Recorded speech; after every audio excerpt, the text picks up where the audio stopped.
அனைவருக்கும் வணக்கம். இன்னைக்கு ஹிந்து நியூஸ் பேப்பர்ல என்ன இம்பார்ட்டன்ட் நியூஸஸ் இருக்கு அப்படிங்கிறத பார்ப்போம். ஃபர்ஸ்ட் பார்த்தீங்கன்னா, தமிழ்நாடு ஃபினான்சஸ் ஸ் ஷோ சைன்ஸ் ஆஃப் இம்ப்ரூவ்மென்ட் அப்படின்னு சொல்லி குடுத்துருக்காங்க. ஸோ இதுல என்ன சொல்லியிருக்காங்க அப்படின்னு பார்த்தோம்னா, தமிழ்நாடோட ஃபினான்சஸ் இருக்கு இல்லையா? In terms of revenue expenditure and capital expenditure அத பேஸ் பண்ணி குடுத்துருக்காங்க. இதுல பொதுவா என்ன சொல்றாங்க அப்படின்னா, கேப்பிட்டல் எக்ஸ்பெண்டிச்சர் வந்து நம்ம இன்கிரீஸ் பண்ணியிருக்கோம் அப்படிங்கிறத சொல்லியிருக்காங்க. சரியா? சரி. பார்த்தோம்னா, நமக்கு ரெவென்யூ எக்ஸ்பெண்டிச்சர் அப்படின்னா என்னன்றது பேசிக்கா தெரிஞ்சுப்போம். ரெவென்யூ எக்ஸ்பெண்டிச்சர் அப்படின்னா, பொதுவா அரசாங்கத்தோட டே டூ டே எக்ஸ்பென்சஸ் இருக்கும்ல, அத பேஸ் பண்ணி வர்றது தான் ரெவென்யூ எக்ஸ்பெண்டிச்சர் அப்படிங்கிறது. பொதுவா தெரிஞ்சுப்போம். கேப்பிட்டல் எக்ஸ்பெண்டிச்சர் அப்படின்னா, நமக்கு ஒரு லாங் டெர்ம் அசெட்ட கிரியேட் பண்றது. ஓகேங்களா? ஒரு லாங் டெர்மா ஒரு விஷயத்து மேல இன்வெஸ்ட் பண்றது. அததான் வந்து நம்ப கேப்பிட்டல் எக்ஸ்பெண்டிச்சர் அப்படின்னு சொல்லுவோம். தமிழ்நாடோட கேப்பிட்டல் எக்ஸ்பெண்டிச்சர் பார்த்தீங்கன்னா, ரொம்ப கம்மியா இருந்துச்சு. ஓகேங்களா? டோட்டல் எக்ஸ்பெண்டிச்சர்ல 10% தான் பார்த்தீங்கன்னா, நம்மளோட கேப்பிட்டல் எக்ஸ்பெண்டிச்சரா இருந்துச்சு. எப்பன்னா ஒரு 6, 8 வருஷத்துக்கு முன்னாடி 2017, 18 காலகட்டத்துல எல்லாம். இப்போ பார்த்தீங்க அப்படின்னா, தமிழ்நாடோட கேப்பிட்டல் எக்ஸ்பெண்டிச்சர் டோட்டல் எக்ஸ்பெண்டிச்சர்ல 13% இருக்கு அப்படின்னு சொல்லியிருக்காங்க. அதான் இங்க. Proportion of capital expenditure to total expenditure எவ்வளோன்னா 13% இருக்கும்.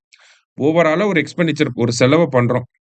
அந்த ஓவராலா பண்ணக்கூடிய செலவுல 13% பார்த்தீங்கன்னா, கேப்பிட்டல் எக்ஸ்பெண்டிச்சரா தான் இருக்கு அப்படிங்கிறத சொல்லியிருக்காங்க. இது கொஞ்சம் இம்ப்ரூவ் ஆயிருக்கு அப்படிங்கிறத சொல்லியிருக்காங்க. அதே மாரி பார்த்தீங்கன்னா, தமிழ்நாட்டோட மொத்த கடன்ல இந்த கேப்பிட்டல் எக்ஸ்பெண்டிச்சர் எவ்வளோ இருக்கு அப்படின்னு பார்த்தீங்கன்னா, ஒரு காலகட்டத்தில 2010, 11ல பார்த்தீங்கன்னா, தமிழ்நாடோட மொத்த கடன்ல கேப்பிட்டல் எக்ஸ்பெண்டிச்சர் அப்படிங்கிறது 86% இருந்துச்சு. ஓகே.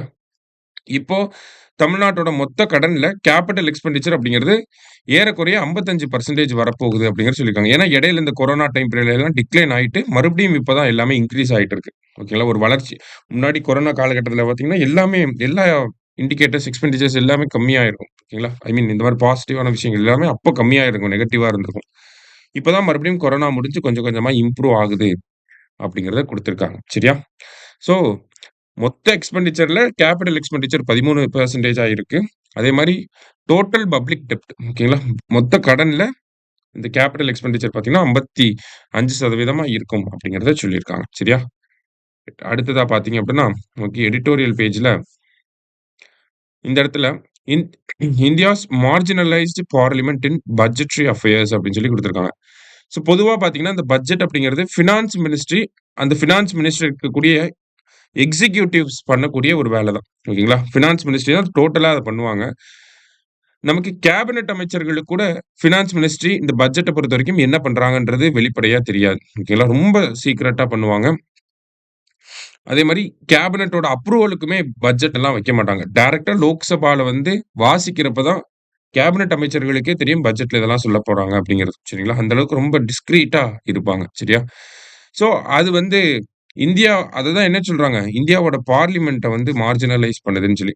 ஸோ பட்ஜெட் அப்படிங்கிறது நம்ப அரசாங்கத்தோடைய வரவு செலவுகள பத்தி பேசக்கூடிய ஒரு விஷயம் தான். அத தயார் பண்ணக்கூடிய ஃபினான்ஸ் மினிஸ்ட்ரி அரசாங்கத்தோட ஒரு அங்கமா தான் இருக்கு. இருந்தாலுமே பட்ஜெட் அப்படிங்கிற இந்த ஒரு விஷயம் பார்த்தோம்னா, பட்ஜெட்ல பார்லிமென்ட்டோட ரோல் அப்படிங்கிறது சுத்தமா ஒண்ணுமே இல்ல அப்படிங்கிறத சொல்றாங்க. பட்ஜெட் பிரிப்பரேஷன்லயும் இல்ல. அந்த பட்ஜெட்ட டிஸ்கஸ் மட்டும் தான் பண்ண முடியுது. இதுலயும் ராஜ்யசபானால பெருசா ஒண்ணுமே பண்ண முடியாது. அன்ஈக்குவல் பவர்ஸ்ல இருக்கும் நமக்கு. ஓகேங்களா? பட்ஜெட்லாம் பொறுத்தவரைக்கும் பார்த்தோம்னா. மணி பில் பட்ஜெட் வரும். மணி பில் இப்ப ராஜ்யசபாக்கு பெரிய அளவுல அதிகாரங்கள் அப்படிங்கிறது இருக்காது. மணி பில்ல பொறுத்தவரைக்கும். அப்ப பட்ஜெட்ல பார்லிமென்ட்டோட ரோல் ரொம்ப ரொம்ப ரொம்ப மினிமலா இருக்கு. ரொம்ப கம்மியா இருக்கு அப்படிங்கிறத சொன்னாங்க. அதுக்கு என்ன 2 சொல்யூஷன் குடுத்திருக்காங்க அப்படின்னா, ப்ரீ பட்ஜெட் டிஸ்கஷன் அப்படிங்கிறத கொண்டு வரணுங்கிறத சொல்லியிருக்காங்க. உலக நாடுகள்ல ஃபாலோ பண்ற மாரி, பட்ஜெட்டுக்கு முன்னாடியே முன்கூட்டியே நடக்கக்கூடிய கூட்டத்தொடர், மழைக்கால கூட்டத்தொடர் நடக்கும். மான்சூன் செஷன் நடக்கும். அதிலேயே ஒரு 5 நாள்ல இருந்து ஒரு 7 நாள் இந்த வரக்கூடிய பட்ஜெட்டுக்கு அது ஆல்ரெடி போட்ட பட்ஜெட்ல என்ன மாரிலாம் பண்ணியிருக்காங்க. வரக்கூடிய பட்ஜெட்ல என்னலாம் எதிர்க்கட்சிகளும் விருப்பப்படுறாங்க. இந்த மாதிரியான ஒரு டிஸ்கஷன் ந நம்ம நாட்டோட பிரியாரிட்டீஸ் என்ன? நம்மளுடைய நிதி நிலைமை எப்படி இருக்கு? இத பத்தின ஒரு டிஸ்கஷன கொண்டு வரணும் அப்படிங்கிறத சொல்றாங்க. பாராளுமன்றத்தில கொண்டு வரணும்ன்றத சொல்றாங்க. அடுத்ததா பார்த்தீங்கன்னா, ஒரு பார்லிமென்டரி பட்ஜெட் ஆஃபிஸ் அப்படிங்கிறத கிரியேட் பண்ணணும். இதெல்லாம் அமெரிக்கால பார்த்தோம்னா, இந்த மாதிரியான ஒரு அமைப்பெல்லாம் இருக்கு. ஓகேங்களா? அமெரிக்கால இருக்கு, கனடால இருக்கு, ஆஸ்திரேலியால இருக்கு. இந்த மாரி வெளிநாடுகள்ல இருக்கு. ஓகேங்களா? ஸோ அதே மாரி இந்தியாவிலயும் பார்லிமென்டரி பட்ஜெட் ஆஃபிஸ் அப்படிங்கிறத கொண்டு வரணும். ஓகேங்களா? இவங்க என்ன பண்ணுவாங்க? கவர்ன்மென்ட் எப்படிலாம் செலவு பண்ணியிருக்கு அப்படிங்கிறத அனலைஸ் பண்ணுவாங்க. வருவாய் எப்படி இருக்கலாம்? வரக்கூடிய இந்த பட்ஜெட்ட பொறுத்து ரெவென்யூ எப்படிலாம் வரப்போகுது? அப்படிங்கிறத சொல்லலாம். நம்மளோட இந்த பிஸ்கல் பாலிசிஸ அனலைஸ் பண்ணலாம். இந்த மாதிரியான பணிகளுக்காக ஒரு பார்லிமென்டரி பட்ஜெட் ஆஃபிஸ் இருந்தா நல்லா இருக்கும். அப்படிங்கிற 2 சஜஷன குடுத்திருக்காங்க. ஸோ நமக்கு என்ன இந்த இடத்துல கான்டெக்ஸ்ட் அப்படின்னு பார்த்தீங்கன்னா, பட்ஜெட்ட பொறுத்தவரைக்கும் பார்லிமென்ட்டோட ரோல் ரொம்ப கம்மியா இருக்கு. இப்ப அத அதிகப்படுத்துறதுக்கு ப்ரீ பட்ஜெட் டிஸ்கஷன்ங்கிறத கொண்டு வாங்க. பார்லிமென்டரி பட்ஜெட் ஆஃபிஸ் அப்படிங்கிறத கொண்டு வாங்க அப்படிங்கிறத சொல்லியிருக்காங்க. சரியா? நெக்ஸ்ட் இந்த இடத்துல ஹீட் பிளான் அப்படிங்கிறத குடுத்திருக்காங்க.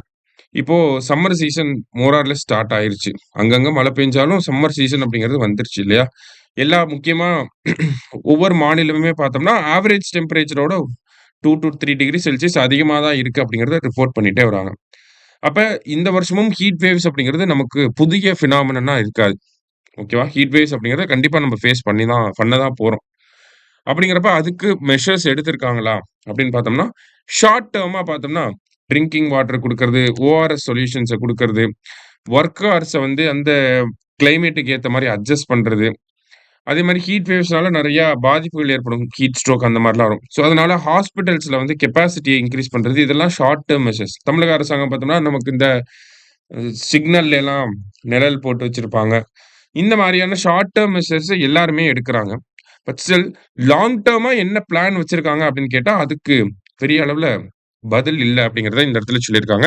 அப்ப எல்லா ஸ்டேட் கவர்ன்மெண்ட்ஸும் லாங் டெர்ம் மெஷர்ஸ ஃபோக்கஸ் பண்ணணும் அப்படிங்கிறத சொல்லியிருக்காங்க. ஏன்னா கிளைமேட் அப்படிங்கிறது நெறைய கிளைமேட் சேஞ்ச் அப்படிங்கிறது நடந்துட்டே இருக்கு. நெறையா இப்ப நமக்கு பிப்ரவரி மந்த்லயே அவ்வளோ வெயில் அடிச்சது. கிளைமேட் அப்படிங்கிறது மாறிக்கிட்டே தான் வருது. ஏன்னா பிப்ரவரிய பொறுத்தவரைக்கும் ஐஎம்டி படி வின்டர் அப்படின்னு சொல்றாங்க. இந்திய வானிலை துறை பிப்ரவரி மாதத்த ஒரு குளிர்காலம் அப்படின்னு சொல்றாங்க. ஆனா அப்படிலாம் இல்ல நமக்கு. இல்லையா? அப்ப கிளைமேட் சேஞ்ச் ஆயிட்டே தான் இருக்கு. ஸோ லாங் டெர்மா நம்ம ஒரு பிளான் வந்து ரெடி பண்ணி வைக்கணும்.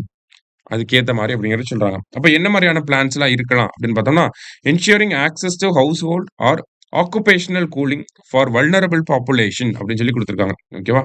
அதாவது இந்த ஹீட் வேவ்ஸ்னால அதிகமா வெப்பமாகறனால பாதிக்கக்கூடிய மக்களா யார் இருப்பாங்க? விளிம்பு நிலையில இருக்கக்கூடிய மக்கள் இருப்பாங்க. ஸோ அவங்களோட வீடுகள்ல அ குளிர்சாதனம் அப்படிங்கிறத கொண்டு வரணும். அந்த கூலிங் ஆப்ஷன்ஸ வந்து கொண்டு வரணும். அதே மாரி அந்த விளிம்பு நிலை மக்கள் வேலை செய்யக்கூடிய இடங்கள்லயும் கூலிங் ஆப்ஷன்ஸ கொண்டு வரணும். அதான் ஆக்குபேஷனல் கூலிங் அப்படின்னு சொல்றாங்க. சரியா? அடுத்தது, இப்ப ரொம்ப ஹாட்டா டேஸ் இருக்கு. ரொம்ப வெப்பமா இருக்கு அப்படின்னு பார்த்தோம்னா, வேலை ஒவ்வொரு நாள் விட்டுருவாங்க.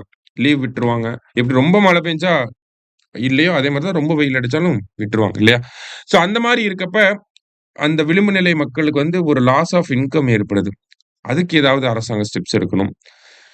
ஹீட் வேவ்ஸ்னால ஃபாரஸ்ட் ஃபயர் அப்படிங்கிறது வரலாம். இப்ப ஃபயர் மேனேஜ்மென்ட் அப்படிங்கிறத பண்ணணும்.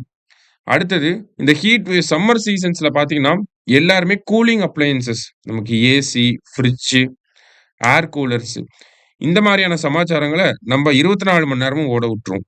இல்லையா? அப்படி இருக்கப்ப, ஒரு பவர் டிமாண்ட் அப்படிங்கிறது கிரியேட் ஆகும். போன வருஷம் இத நம்ப இந்தியா லெவல்லயே ஃபீல் பண்ணியிருப்போம். பவர் டிமாண்ட் அப்படிங்கிறது கிரியேட் ஆச்சு. இந்தியா கிட்ட இருக்கக்கூடிய புரொடக்ஷன் கெப்பாசிட்டியும் தாண்டி டிமாண்ட் அப்படிங்கிறது இருந்துச்சு. அண்டை நாடுகள் கிட்ட இருந்து நம்ம பவர இம்போர்ட் பண்ணோம். சரிங்களா? பூட்டான், நேபாள் கிட்ட இருந்தெல்லாம். அப்ப பவர் டிமாண்ட் அப்படிங்கிறது ஏற்படும். சம்மர் சீசன்ல எப்பயுமே. அதுவும் இந்த காலகட்டத்தில ஹீட் வேவ்ஸ் மாரியான இம்பாக்ட் இருக்கப்ப, கண்டிப்பா பவர் டிமாண்ட் அப்படிங்கிறது ஏற்படும். அதுக்கு ஏத்த மாரி எலக்ட்ரிசிட்டி கிரிட்ஸ வந்து நம்ம அப்கிரேட் பண்ணணும். அதே மாரி பார்த்தீங்கன்னா, எங்கெல்லாம் அர்பன் ஹீட் ஐலேண்ட் எஃபெக்ட் வரும் அப்படிங்கிறத ஐடென்டிஃபை பண்ணி, அந்த ஏரியாஸ்க்குன்னு ஸ்பெசிஃபிக்கா ஆக்ஷன்ஸ் எடுக்கணும். அடுத்ததா, இந்த ஹீட் வேவ்ஸ் அதனுடைய மிட்டிகேஷன் பிளான்ஸ்லாம் இருக்கும் இல்லையா? அதனுடைய தணிப்பு நடவடிக்கைகள அமல்படுத்தக்கூடிய அதிகாரிகளுக்கு பயிற்சிகள வழங்கணும் அப்படின்னு சொல்றாங்க. ஓகேங்களா? ஹீட் வேவ்ஸ் இந்த மாரியான ஸ்ட்ராட்டஜிஸ இம்ப்ளிமெண்ட் பண்ணக்கூடிய நோடல் ஆஃபிசர்ஸ்க்கு ட்ரெய்னிங்ஸ குடுக்கணும் அப்படின்னு சொல்றாங்க. அடுத்தது